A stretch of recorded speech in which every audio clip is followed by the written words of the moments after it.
Pas suivre, j'attends juste ça. Hello everybody. What's up? How are you doing? Ok. Alors moi j'aimerais commencer avec un quiz. Cette chanson, il dit pilé ou il dit pilé? En fait il dit pilé. Mais déjà moi encore pendant longtemps j'ai dit pilé. Que ceux qui comme moi ont dit pilé, lèvent la main. Et ça vous prouve deux choses. Ça me prouve deux choses. La première, c'est qu'on aime tous l'anglais. Après, on connaît tous. Et la deuxième, c'est que l'anglais est assez compliqué. On dirait que l'anglais ne nous aime pas. Mais bon, en fait, avec le monde qui devient un village planétaire, la connexion, le fait qu'on soit tous connectés et que l'anglais est quand même un peu maintenant partout pour être un citoyen international, il faut l'anglais. Donc l'anglais s'impose à nous, on va maîtriser. Et ça, en fait, on l'a compris. C'est pour ça qu'en fait, à l'école, au lycée, on apprend l'anglais. Donc langue vivante 1. Hein.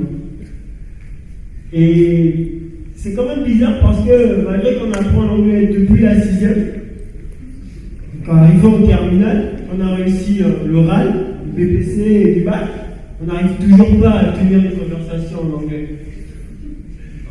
Et c'est quand même bizarre. Hein. Malgré qu'on ait eu de bonnes notes, quand il s'agit de parler anglais avec quelqu'un, on s'en sort pas. Et moi je me suis demandé pourquoi. Qu'est-ce qui va pas? Je suis arrivé à la conclusion qu'en fait on n'apprend pas l'anglais à l'école. Et ça c'est intéressant parce que si ce que je dis c'est vrai, ben, on perd du temps à enseigner l'anglais à l'école.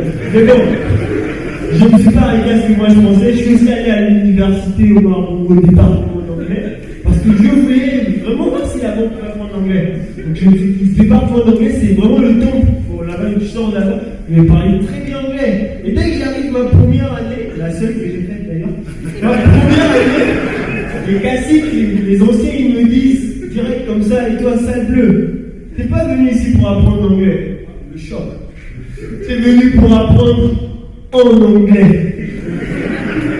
Le pire, c'est que les gars, ils ont raison, parce que les cours se font en anglais. Un cours de grammaire, la grammaire qui est déjà assez complexe, c'est en anglais. Le cours de phonétique, il est donné en anglais. Pour expliquer, c'est comme si on essayait de vous dire en anglais, we don't pronounce pilé. Pilé, oui, c'est pilé. Mais j'ai rien compris, j'ai compris 2 fois pilé. Vous voyez et là, si on ne peut pas apprendre l'anglais, si on peut pas apprendre l'anglais à l'école, on ne peut pas apprendre l'anglais au primaire, au lycée, à l'université, ou à la bonne nouvelle, c'est que j'ai trouvé où et ça sont dépensé de l'argent. Et c'est ce que j'ai partagé avec vous aujourd'hui. Et quand j'ai dit ça, parce que moi, comme j'étais en j'avais encore 13 ans, je commençais déjà à dire aux gens, je vais vous donner des cours d'anglais gratuits. Hein. Vous allez parler anglais très vite. Vous n'avez rien dû penser, ils disaient you crazy. Et ça, ce que toi, c'est qu'ils arrivent à me traiter de fou en anglais. Que c'est impossible que j'apprenne l'anglais sans qu'ils dépensent de l'argent. Mais je vais montrer aussi qu'avec beaucoup d'imagination, juste beaucoup d'imagination, et rien dans les poches, on peut effectivement apprendre l'anglais. Mais avant, j'aimerais expliquer pourquoi est-ce que ça ne marche pas dans nos écoles, dans notre système éducatif. J'ai appris dans le lycée populaire, je vais dire le lycée public, et je ne sais pas si dans les lycées français privés c'est comme ça. Mais ce qu'on fait dans notre système éducatif, c'est bien, mais je vais vous expliquer ce qui ne marche pas. D'accord? Alors, quand on veut apprendre une langue, quelle que soit la langue, hein, même pour nos langues locales, miennes ou le fond, ou pour italien, anglais, quelle que soit la langue, il y a 4 compétences langagières à connaître. Ou plutôt connaître, c'est trop dire simplement absorber, à être au contact de ces compétences-là. La première, et ça s'il vous plaît, c'est vraiment le seul moment de mon temps où j'aimerais que vous soyez focus, vraiment toute votre attention. On supplie. Parce que je vais donner par ordre d'importance. Donc de la plus importante à la moins importante. Toutes les 4 sont importantes, mais par ordre d'importance, c'est d'abord la capacité d'écouter. donc pouvoir écouter. C'est ça la première chose. Après, parler. Donc, on écoute. Après, la capacité de parler. Ensuite, de lire. Et enfin, écrire. Et vous voyez, ce qui se passe dans le système éducatif, c'est qu'on a mis l'accent sur ces deux dernières. Donc, lire et écrire. C'est ce qui explique d'ailleurs qu'on est tous plus à l'aise quand il s'agit de lire le texte en anglais, plutôt que d'écouter ce qui se dit sur ce texte en anglais. Et c'est pas la bonne méthode, parce que quand on parle de ces deux compétences, ça s'assimile directement au procédé linguistique, grammatical, complexe. La grammaire, c'est complexe, c'est des structures. C'est un peu comme des équations mathématiques. C'est parfait, hein. Alors que la langue, c'est pas parfait. Je suis sûr que dès que j'ai commencé mon temps, j'ai déjà accumulé beaucoup d'erreurs. Vous voyez un peu? Et ça aide pas. La bonne méthode, c'est comme on a fait quand on était bébé. Et ça, c'est vrai parce que, rappelez-vous, que vous n'êtes pas parti à l'école pour apprendre à parler français. Vous êtes parti à l'école pour apprendre à bien parler français. Vous êtes parti à l'école pour apprendre à ne pas dire je l'ai dit que. Mais, qu'est-ce qui s'est passé? Comment on a fait? Moi j'ai commencé à 5 ans et c'est seulement quand j'ai commencé le primaire que j'ai été initié à l'écriture. Mais avant, je suis sûr que je parlais déjà. Et ce qui s'est passé, c'est que lorsqu'on est bébé, on écoute d'abord. Et puis ce qui est beau, c'est qu'on écoute, on est d'abord dans le ventre. Les parents commencent déjà à parler sur un bon gamin demain. Donc, on est déjà en train d'absorber en fait les mots, le son, la prononciation des mots. On écoute d'abord. C'est la première chose. Vous vous rendez compte? On n'a pas d'abord commencé à donner un livre de grammaire où on doit étudier tout vite. Non, on a directement écouté des phrases longues. Les parents ils s'en foutaient qu'on ne comprenait pas.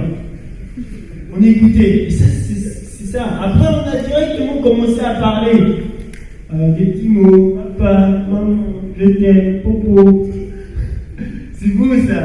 Et c'est seulement après, une fois de plus, pour lire notre français, on a commencé à être initié à la lecture et ensuite à l'écriture. Donc, en gros, le secret, pour parler anglais, pour parler sans des français, écoutez bien, si tu veux, c'est de faire consciemment ce qu'on a fait pendant longtemps et inconsciemment. À partir de là, normalement, mon thème il est fini. Comme j'ai encore du temps, il faut que je partage mon expérience aussi. Il faut que je partage mon expérience. Voilà. Moi, en fait, quand j'étais petit, j'aimais beaucoup les bandes dessinées. Et je m'arrêtais dans la bibliothèque au lycée, en 5e, et je suis tombé sur ce livre. Vraiment, moi c'était juste le dessin qui m'intéressait, et puis je suis sûr que dans un livre comme ça, t'as forcément des bandes dessinées et tout.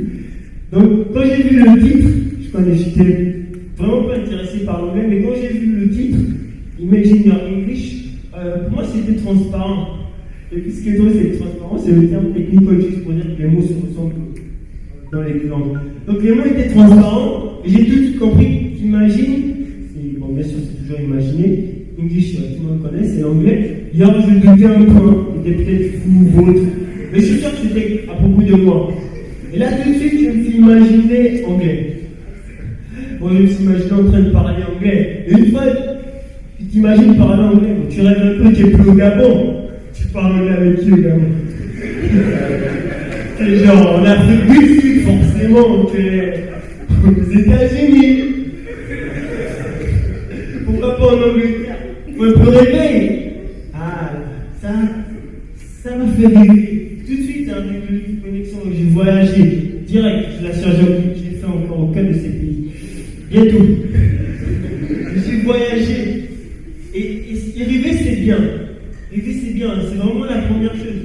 Pourquoi? Parce que quelque chose que vous voulez faire dans la vie, commencez par rêver. Parce qu'il faut le faire. Quand il s'agit de l'anglais, c'est quand même le parcours du combattant. Ceux qui vous disent qu'on peut parler anglais, facilement, quelque chose, C'est qui parle dans la salle? Mais ça se fait en 2 jours. C'est vraiment le parcours du combattant. Mais lorsque vous rêvez vraiment, vous avez le rêve se transforme en motivation. En motivation, plus vous êtes motivé, plus c'est de la détermination. De la détermination qui vous permettra d'entreprendre des actions qui vont vous permettre de surmonter tous les obstacles. Bon, bien sûr, avoir vous ça. Moi, j'ai surmonté les obstacles, il manque juste à aller aux États-Unis.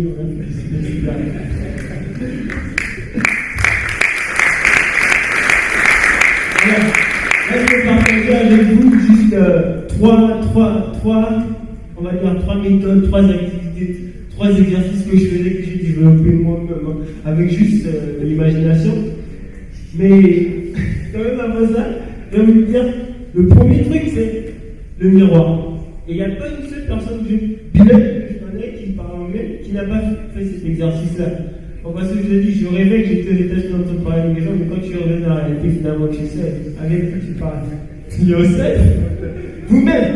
Et oui, on a tous eu pour les billets de longues conversations romantiques, amoureuses, parfois un peu torrides avec le miroir. Et je me rappelle même ma mère, elle me disait toujours, mais vu qu'on a que le miroir dans la douche, mais pourquoi tu dors maintenant comme ça dans la douche? La deuxième chose que j'ai faite, que j'ai trouvée jusqu'à présent très innovante, c'était que je me suis entouré de l'anglais. J'ai vraiment voulu garder ce slide en anglais. Pourquoi? Pour essayer de déjà faire passer le message que je veux faire passer. Donc c'est One Yourself with English, qui signifie simplement essayez de vous entourer de l'anglais. Et ce qui est bien, ce qui est beau, c'est que l'anglais, c'est quasi everywhere you go. Vous avez vu, le message est passé dans everywhere you go. Personne n'est perdu parce qu'il y a une dans cette plans. Oui, c'est ça le truc, c'est que l'anglais c'est partout. Sur Facebook, Twitter, on a même parfois des t-shirts avec des trucs écrits en anglais. Oui, et une fois que vous vous entourez de l'anglais et que vous avez bien sûr décidé d'apprendre l'anglais, il y a un truc très important à faire, c'est de ne pas être passif. Parce que c'est souvent ça le problème. On voit l'anglais devant nous, mais voilà, moi j'ai décidé d'apprendre l'anglais, c'est pas mon ordre d'apprentissage. J'attends que ce sera l'heure d'apprentissage pour chercher ce qu'on voit devant nous signifie. On a par exemple son téléphone, et le téléphone il est en anglais, même si on a mis les options en français, pour déverrouiller, c'est toujours écrit slide. Et tout le temps on fait glisser avec le doigt, mais on n'a jamais la présence d'esprit sans vouloir expliquer. Vous allez chercher que slide veut faire glisser. Après, on se rend pas compte que c'est juste là en fait. Donc, lorsque vous voulez apprendre, lorsque vous avez décidé d'apprendre, il faut vraiment plus être passif. Par exemple, vous pouvez porter un t-shirt écrit I am et voilà, vous allez fièrement porter le t-shirt sans avoir la présence d'esprit de chercher ce que signifie le t-shirt. Et lorsqu'on s'entoure d'environnement, en fait, on crée un environnement. Et au fond, moi je dis toujours, la meilleure façon d'apprendre en fait, c'est l'immersion dans l'environnement. Soit on a les moyens, on a de l'argent. On voyage pour aller trouver l'environnement, ou soit on crée son environnement avec son imagination, ce que moi j'ai fait. Et parlant d'environnement, il y a mon mentor Yannick qui me racontait que des amis à lui qui ont vécu aux États-Unis et qui ont une petite fille de 6 ans, quand ils sont arrivés, elle a grandi là-bas. Et quand ils sont arrivés au village à Moabi, chez les grands-parents, ils ont dit la petite l'école, elle parle déjà anglais. Oui, c'est juste l'environnement, il n'y a pas de magie. Et c'est vraiment intéressant parce que lorsque vous décidez d'apprendre, vous savez, en fait, parfois on ne se rend pas compte qu'on est en train d'apprendre. Il faut être un peu patient. Pourquoi? Parce que lorsque vous écoutez beaucoup, vous êtes en train plus ou moins de vous concentrer d'absorber. Et ce qu'il faut faire, c'est être patient parce que vous ne vous rendez pas compte. Mais je suis sûr que si je demandais, avant d'avoir des everywhere you go, comment on est partout où vous allez, il y a des personnes qui douteraient. Parce que c'est déjà là. Et moi, je donnais des cours à des personnes, à un groupe, et ils apprenaient un peu, ils apprenaient des petits mots, c'était bien. Ils m'ont même dit, oui, c'est très bien, mais on va arrêter. C'est pourquoi? Parce que c'est lent, c'est trop long. Maintenant, on va aller aux États-Unis. C'était en 2008, ils sont toujours pas partis. Mais bon, ça c'est important en fait, de savoir ce qu'on veut et d'être déterminé.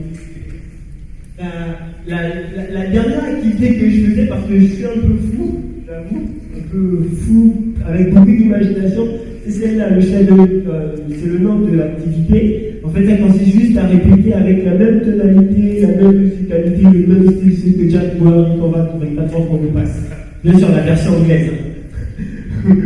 Et vous savez, ce qui est beau, ce qui est trop beau pour moi, c'est que c'est seulement après, il y a peut-être encore, il y a un an seulement, je faisais ça depuis la 4e, hein, c'est seulement après que j'ai su que c'était un exercice qu'on enseignait en master à l'université pour ceux qui sont en traduction. Waouh, le shadow. J'étais vraiment smart, hein, on dirait pas. Et j'ai juste vu ça, comme ça, Alors, il y a. Ce qui est beau quand on décide d'apprendre l'anglais, bon, après vous allez vous rendre compte, hein, il y a beaucoup de bilingues, il y a beaucoup de personnes qui parlent anglais. En fait, dans le monde, on dit souvent pourquoi apprendre l'anglais, bientôt ce sera le chinois. C'est la première langue, c'est fou, hein. Le chinois, c'est la première langue, c'est vrai, mais l'anglais, ça reste la première langue parlée, parce qu'il y a 510 millions de personnes qui parlent anglais, et ce sont les personnes qui ont appris l'anglais, en fait, elles ne sont pas anglophones.